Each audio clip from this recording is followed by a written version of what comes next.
1 menit, silakan Bapak. Baik, terima kasih moderator. Anda mengingatkan agar kembali ke tema debat. Karena tadi pertanyaannya itu carbon capture itu nanti debat keempat tanggal 21 Januari. Tapi saya tahu itu kan untuk menghindari tidak adanya regulasi sekarang ini agar tidak lagi terjadi penggundulan karena food estate seperti yang terjadi. Saya sekarang mau bertanya dalam topik ini. Di dalam visi dan misi Anda disebut kalau rasio pajak dinaikkan menjadi 23%. Dalam simulasi kami, angka itu hampir tidak masuk akal. Karena pertumbuhan ekonomi bisa 10.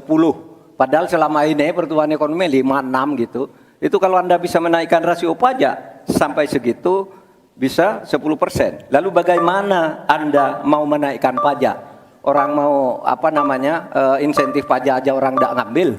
Terima kasih. Assalamualaikum warahmatullahi wabarakatuh. Waalaikumsalam warahmatullahi wabarakatuh. Silakan Cawapres nomor urut 2 untuk menjawab, waktu Anda 2 menit. Prof. Mahfud, yang namanya menaikkan rasio pajak dan menaikkan pajak itu beda. Satu, gimana caranya menaikkan penerimaan pajak atau menaikkan rasio pajak? Saya tadi sudah bilang di segmen sebelumnya, kita akan membentuk badan penerimaan pajak dikomandoi langsung oleh Presiden, sehingga akan mempermudah koordinasi dengan kementerian-kementerian terkait. Itu. Jadi DJP dan Bea Cukai akan dilebur jadi satu, sehingga fokus dalam penerimaan negara saja, tidak akan mengurusi lagi masalah pengeluaran. Lalu sekali lagi digitalisasi penting. Saya melihat di Kementerian Keuangan juga sudah menyiapkan, tapi mungkin aplikasinya masih pada tahap testing and enrichment. Kita melihat sudah ada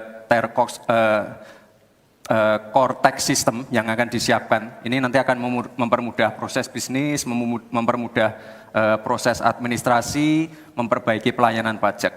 Misalnya sekarang nanti ketika sistemnya itu keluar, ketika kita akan melaporkan SPT tahunan, kita tidak perlu lagi mengisi dan menghitung, karena sistemnya sudah pre-populated, sehingga tinggal klik, tinggal konfirmasi, selesai. Mempermudah. Lalu untuk masalah pertumbuhan ekonomi, Pak, tadi saya bicara masalah hilirisasi, bicara masalah investasi.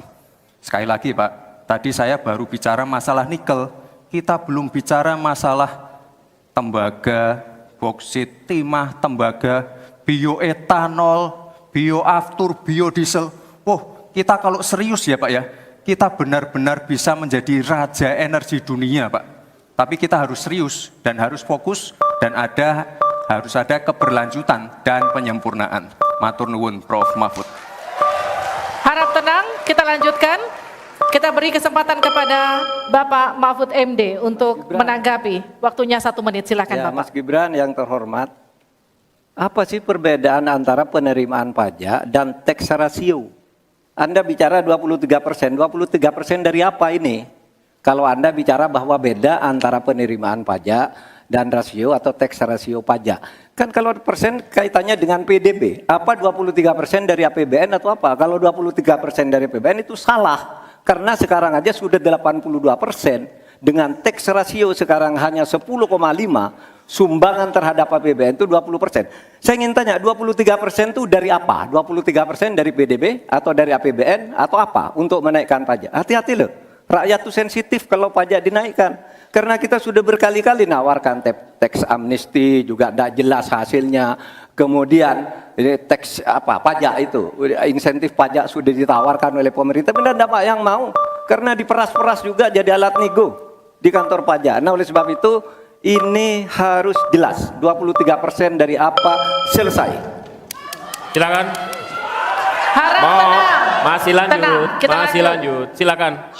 Pak, yang saya klarifikasi tadi adalah tax ratio dan menaikkan pajak, Pak. Itu beda. Kita ini tidak ingin berburu di dalam kebun binatang. Kita ingin memperluas kebun binatangnya. Kita tanami, binatangnya kita gemukkan. Artinya apa? Membuka dunia usaha baru. Sekarang NPWP, yang punya NPWP ini baru 30%. Artinya apa? Kita harus melakukan intensifikasi dan ekstensifikasi. Saya tahu pasti pada negatif thinking, kita tidak akan memberatkan UMKM yang di bawah omsetnya 500 juta, pajaknya 0. Pengen modal 200 juta, kur, tanpa agunan. Nggak ada yang memberatkan, Mbak. Terima kasih. Baik. Baik. Download Tribun X sekarang. Menghadirkan lokal menjadi Indonesia.